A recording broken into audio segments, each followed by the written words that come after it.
welcome once again in City Public School. Today we will discuss a very important class, forces and law of motion. This is the second chapter of physics class 9. So today we will discuss the force. What is force and law of motion? तो हम पहले समझते हैं कि force होता क्या है. What is force? एक बहुत छोटी सी चीज समझते हैं कि फोर्स एक्चुअली क्या है, जिसे हम अपने लाइफ में यूज करते हैं. हम जानते हैं फोर्स क्या होता है. किसी चीज फोर्स किस किस चीज में यूज किया जाता है. जैसे कोई बॉडी अगर मूविंग कंडीशन में है तो उसे रोकने में फोर्स का यूज करते हैं. कोई बॉडी रुकी हुई है तो उसे मूव कराने में फोर्स का यूज करते हैं. कोई बॉडी जिस डायरेक्शन में जा रही है उस डायरेक्शन में चेंज करने के लिए फोर्स का यूज करते हैं. ठीक है. किसी बॉडी के शेप और साइज को चेंज करने के लिए फोर्स का यूज करते हैं. इस तरीके से हम कह सकते हैं कि फोर्स जो है वो क्या है, जो किसी मूविंग बॉडी को रोकती है या रुकी हुई बॉडी को मूव करती है या उसके डायरेक्शन को चेंज करती है, अदरवाइज उनके डायमेंशन को चेंज करती है. डायमेंशन मतलब साइज, शेप एंड साइज. लेकिन अगर हम बात करें कि अगर हम यहाँ पे फोर्स लगा रहे हैं, सपोज करिए कि हम फोर्स लगा रहे हैं, तो ये व्हाइट बोर्ड है, इसमें हम फोर्स लगा रहे हैं, तो ये तो मूव नहीं हो रही है, क्योंकि अब हमारा फोर्स लगा रहे हैं मूव हो जाना चाहिए, क्योंकि देखो मार्कर फोर्स लगाया मूव हो गया. मूव हो रहा था तो रोक दिए फोर्स लगा करके. अब यहाँ पे हम फोर्स लगा रहे हैं, मूव नहीं हो रहा है, तो क्या हम इस पर फोर्स अप्लाई नहीं कर रहे हैं? कर रहे हैं.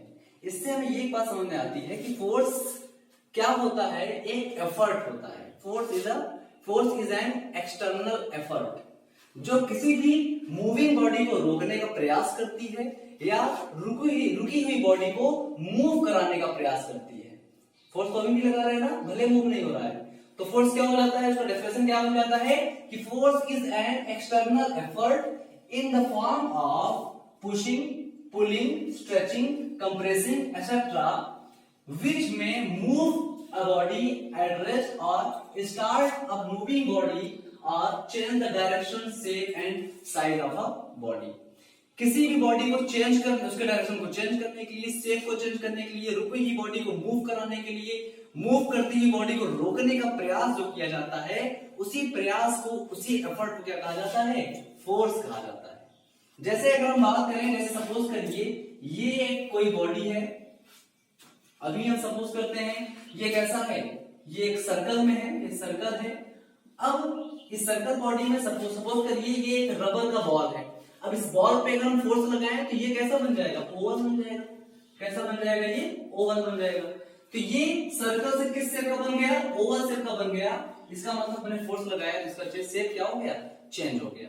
तो फोर्स क्या है, ये किसी भी चीज के डायरेक्शन को या शेप एंड साइज को चेंज करने का प्रयास करती है. तो ये हम आसानी से समझ सकते हैं कि एक्चुअली फोर्स क्या होता है, फोर्स किसे कहते हैं. Got it. अब हम बात करते हैं कि फोर्स के बारे में कुछ चीजें. जैसे force it's represented by capital F and it's SI unit. SI unit is Newton.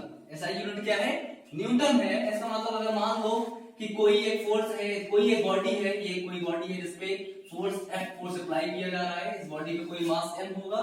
अगर इस पे अप्लाई करेंगे तो ये M जो है, इस बॉडी M जो है, ये थोड़ा सा एक्सेलरेट हो जाएगा A में. इस तरीके से हमें मिल जाता है F equal to ma. F equal to ma का मतलब M का यूनिट क्या होता है, kg, और A का यूनिट क्या होता है, मीटर पर सेकंड स्क्वायर. तो इस तरीके से फोर्स का यूनिट क्या हो जाता है, kg मीटर पर सेकंड स्क्वायर, जिसे न्यूटन भी कहा जाता है. न्यूटन क्यों कहा जाता है, क्योंकि न्यूटन नामक साइंटिस्ट ने इसका इन्वेंशन किया था. That's why it became as a newton. अब बात करते हैं इसके सीजीएस यूनिट की. सीजीएस यूनिट क्या होता है, इसका सीजीएस यूनिट होता है dyne. DYNE, dyne, not dime. What is this, is dyne. इसका सीजीएस यूनिट है और 1 न्यूटन में होता है 10 टू पावर 5 डाइन. क्लियर है. तो ये छोटा सा कॉन्सेप्ट था फोर्स के बारे में. फोर्स क्या होता है ये हम आसानी समझ चुके हैं. फोर्स के दो टाइप्स होते हैं. हमारे जो सिलेबस में क्लास 9 में फोर्स के दो टाइप दिए गए हैं. पहला है बैलेंस्ड फोर्स एंड दूसरा है अनबैलेंस्ड फोर्स.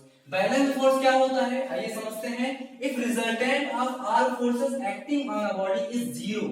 अगर किसी भी बॉडी पे रिजल्टेंट फोर्स जीरो हो तो ऐसे फोर्स को कहेंगे बैलेंस्ड फोर्स. और अगर रिजल्टेंट फोर्स जीरो ना हो तो उसे क्या कहेंगे, अनबैलेंस्ड फोर्स. फॉर एग्जांपल समझ लेते हैं कुछ चीजों के बारे में. जैसे सपोज करिए ये कोई बॉडी है, मार्कर है. अब इसमें कोई एक ह्यूमन यहाँ पे थ्रेड बांध करके इस तरफ मूव करता है और कोई दूसरा बॉडी या दूसरा ह्यूमन इस तरफ मूव करता है और दोनों सेम फोर्स अप्लाई करते हैं, मतलब दोनों सेम बॉडी के हैं, सेम उनका अच्छा खासा शरीर है और दोनों सेम जो है हाइट के हैं, ठीक है, सेम वेट के हैं और सेम फोर्स अप्लाई कर रहे हैं, हट्टे कट्टे दोनों हैं, तो आपको क्या लगता है जितना फोर्स से इधर खींच रहा है उतनी फोर्स से इधर खींच रहा है तो कहां पे जाएगा? यही भी स्टेबल रहेगा, मतलब ना तो इधर जाएगा और ना ही इधर जाएगा। क्यों? क्योंकि इधर से फोर्स और इधर से फोर्स दोनों तरीके से फोर्स क्या होगा? सेम अप्लाई होगा, तो रिजल्टेंट फोर्स क्या हो जाएगा? जीरो। इस वजह से ऐसा फोर्स जब रिजल्टेंट जीरो हो और इसमें कोई मूवमेंट ना हो तो ऐसे फोर्स को क्या कहा जाता है? Balanced force. In the second case यहाँ पे कोई एक लड़का है फोर्स लगा रहा है और यहाँ पे कोई एडल्ट है फोर्स लगा रहा है, तो जाहिर सी बात है वो जो एडल्ट होगा वो ज्यादा फोर्स पे अप्लाई करेगा और वो जो बच्चा है वो कम फोर्स अप्लाई कर पाएगा, तो ये इस तरफ मूव कर जाएगा। तो इस कंडीशन में रिजल्टेंट फोर्स क्या हो जाएगा? जीरो नहीं होगा, क्योंकि बॉडी मूव कर गई, इसने ज्यादा फोर्स लगाया, ज्यादा पावर इसके पास था, तो ऐसे फोर्स को क्या कहा जाएगा? Unbalanced force. क्लियर? एक और एग्जांपल समझ लेते हैं। सपोज करिए कोई एक, आप देखे होंगे रोप पुलिंग का गेम, रस्सी खींचना जिसे बोलते हैं, रस्सी खींचना। 4-5 लोग एक तरफ खींचते हैं, 4-5 लोग दूसरी तरफ से खींचते हैं और जब रस्सी को खींचते हैं तो कभी कभी ऐसा होता है कि ना तो कुछ लोग उधर जाते हैं ना तो कुछ लोग इधर आते हैं, वहीं पे स्ट्रेट रहते हैं। तो अगर वो स्ट्रेट है तो मतलब बैलेंस फोर्स अप्लाई हो रहा है, और अगर खींच लिए तो इसका मतलब फोर्स कैसा हो गया? Unbalanced force. क्लियर? और एग्जांपल देख लेते हैं एक और। अगर कोई टेबल है, उस टेबल पे कोई हम वुडन ब्लॉक रख देते हैं, कोई ब्लॉक रख देते हैं, उस पे हम फोर्स अप्लाई करते हैं, वो नीचे नहीं जा रहा है।